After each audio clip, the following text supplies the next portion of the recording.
Good evening.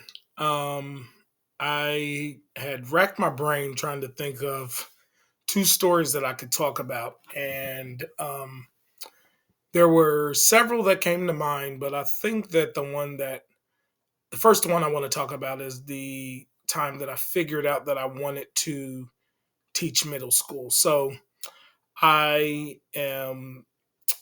worked in another industry for about 10 years, and at the end, there were several incidences that happened that led me away from that field, but ultimately, I took a couple months off and came back and was at Thanksgiving.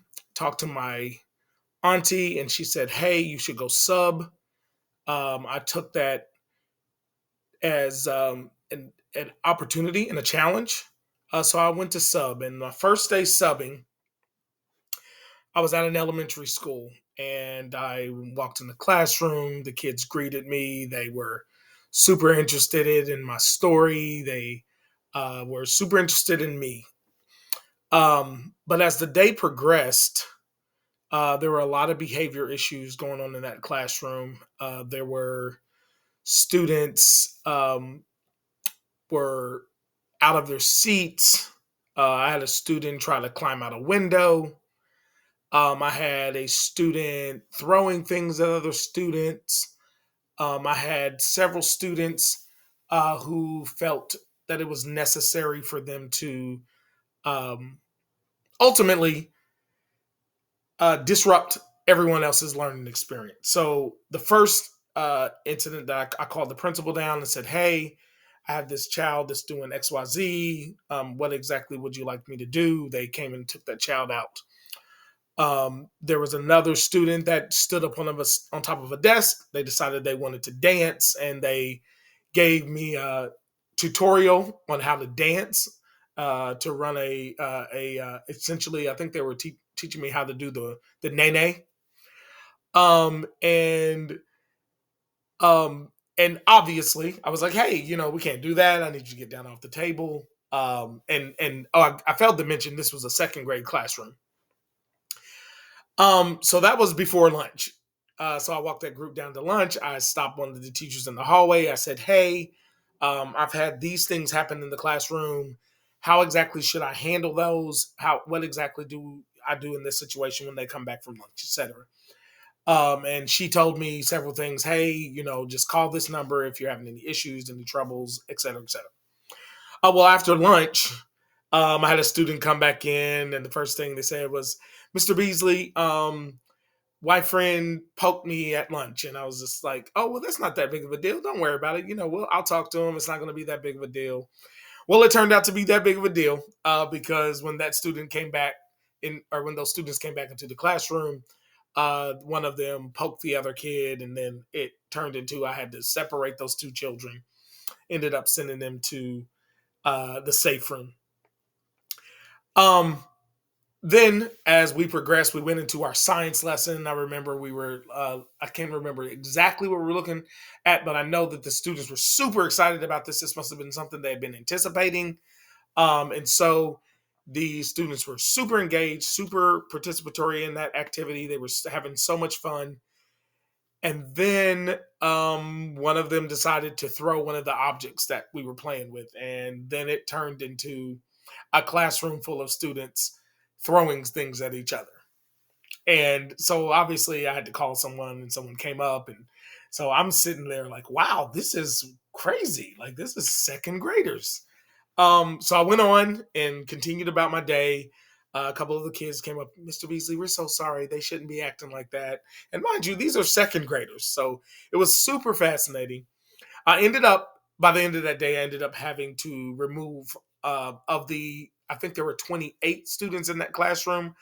I believe that at some point during that day, there were about 17 kids that got removed from that room. I was just sitting there thinking like, wow, this is crazy. The day ended. The principal came down. He apologized to me, said, "Mr. Bees, I'm so sorry. I hope that you'll still consider coming back to our school." And I literally told him, I said, "This was awesome.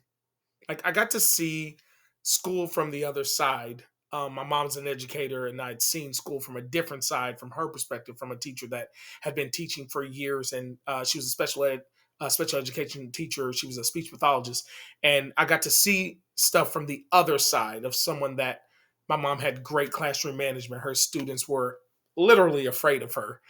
She had great classroom presence, great um, skill with that, and so through that experience, though, when I left that school and I went home, I called my mother and I said, Mom, I know what I want to do with the rest of my life. I want to teach.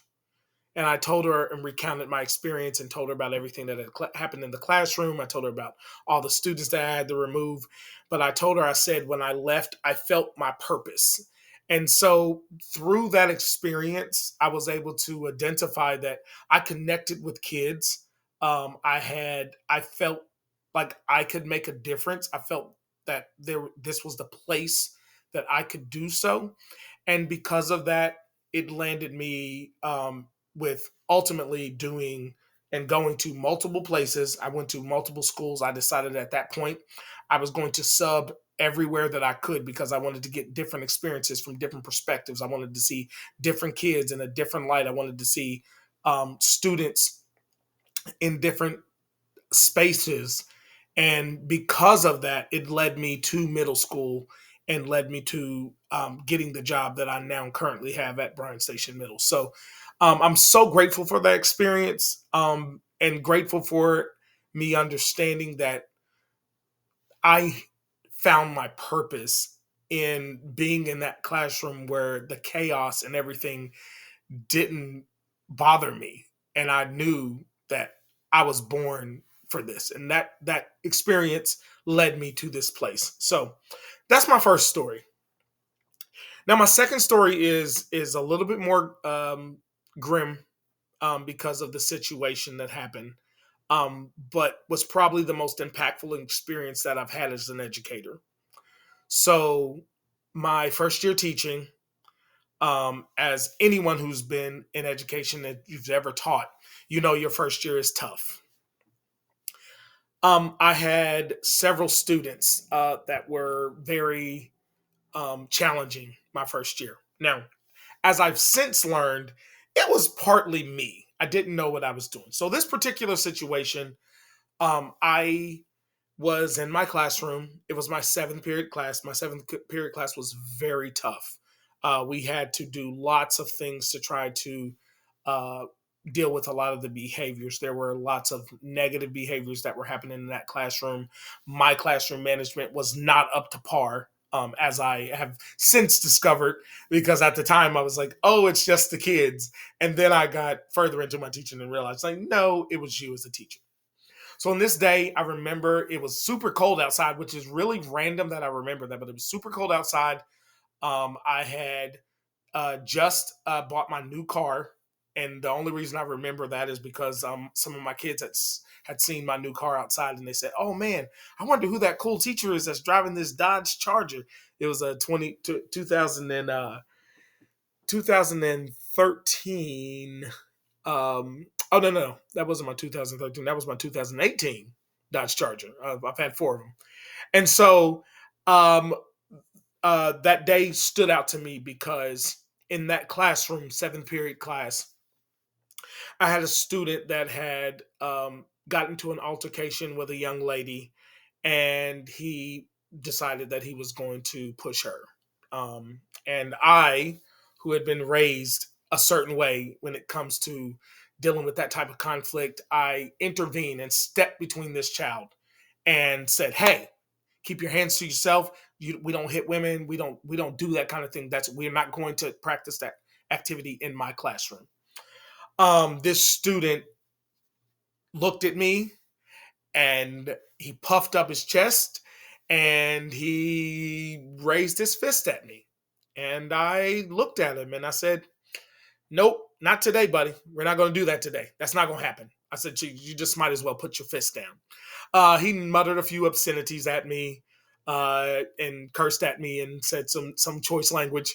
And I just looked at him and said, "No, we're not going to do that in this classroom. That is not going to be an option." This student then said one more thing to me. Said he said "f you" to me, and I said, "Hey, brother, I don't really care what you're saying, but you're not going to be insult or have any kind of conflict with a woman like that." And because of that, he walked out of my room, and I had stood my ground. I felt good in what I'd done. I was like, I stood up to this kid. I let him know who's the boss. Well, he went home that night, and he now one thing I didn't do as a new teacher, I didn't write him up, and I should have, but I didn't. So because for me, I always have felt that there is a part of me that says I need to protect kids from getting themselves into trouble. Again, this is a new teacher experience that I had to experience. Well, that student went home and told his mother that night that he was afraid of me. And he did not come back to my class for almost 3 months. He refused to come to my classroom, and they accommodated him because he said he was afraid of me. The thing I learned from that experience, though, was that I had to be more accountable for my own behavior, and that I ruined a relationship with this student. Even though I stood up and it felt like what I did in that moment was right, I embarrassed this child. And that was the thing that I had to learn. It was something that I've learned over the years, is that your actions have consequences. And the way that I stood up to that child in the manner that I did, even though I was 100% right, which is one of the things that I've learned as a teacher, is that you might be right in what you do, but your approach matters. And I had to learn that my approach mattered. And it mattered the way that I approached that kid. It mattered the way that I confronted him. And from that experience, I was able to understand I have to work on me. So what I did was, going forward, even though this kid didn't show up to my class, I would see him in the hallway, and I was always going to say, "Hey, what's up, man?" Speak to him consistently every day. I would talk to him every day. If I see him in the lunchroom, I'd stop by his table. I wouldn't have a conversation with him, but just would acknowledge him, make sure he knew that I was there. I was in his presence. I never said anything to him about the incident ever again. But through that experience, I learned about how I could um, pay attention to my own behavior and how it impacted students. Fast forward to a year later, this student was getting ready to walk for graduation, and for eighth grade promotion. Sorry, not graduation. And this student came up to me and gave me the biggest hug and said, "Hey, Mr. Beasley, I'm sorry for acting like a jerk to you in your class. I should have listened to you. I'm so glad that you were nice to me about it and didn't pester me, didn't force me to come to your class. I'm so appreciative that you treated me like a human, because you're the first teacher that has ever treated me like a human and didn't act like they had a problem with me just because I had bad behavior." And I say that to say I learned a valuable lesson. I created a relationship with a student, even though I was the one that I didn't realize at the time that I was in the wrong for the way I reacted to the student. Because even though I was right about what I said, I was wrong about my approach. So it was a valuable experience for me as a young teacher. It's a valuable experience that I talk to all newer teachers about that come into my space, and I let them know that it's okay to be wrong, but you have to acknowledge when you're wrong and go back and give students opportunities for success. Now, I didn't tell you that that student did end up coming back into my class at the end of that year. And that student ended up spending quite a bit of time. He still didn't do any of his work for that entire year. He still didn't do a lot of things for me. But what he did do was he showed up and he came to my class. And the next year, when I had his younger brother, and the following year, when I had his other younger brother, they were so respectful to me because they knew Mr. Beasley was the one that was not going to treat them disrespectfully or be different to them just because they weren't perfect. And so, as an educator, as a teacher, as I've carried that with me, it has carried me through some of the toughest times as a middle school seventh grade teacher. But it's also given me the opportunity for me to create success for other students, because I realized that what I did with that child and what I did with that experience, and what I learned from that experience was going to be able to guide me for the rest of my teaching career. So those are my two stories. I hope that I that I learned that you learned something from me. I hope that you learned it and understood what my values are as an educator, and that you understand that ultimately that as an educator we can always mess up, but there's always room to fix it as long as we are willing to put in the work. Thank you.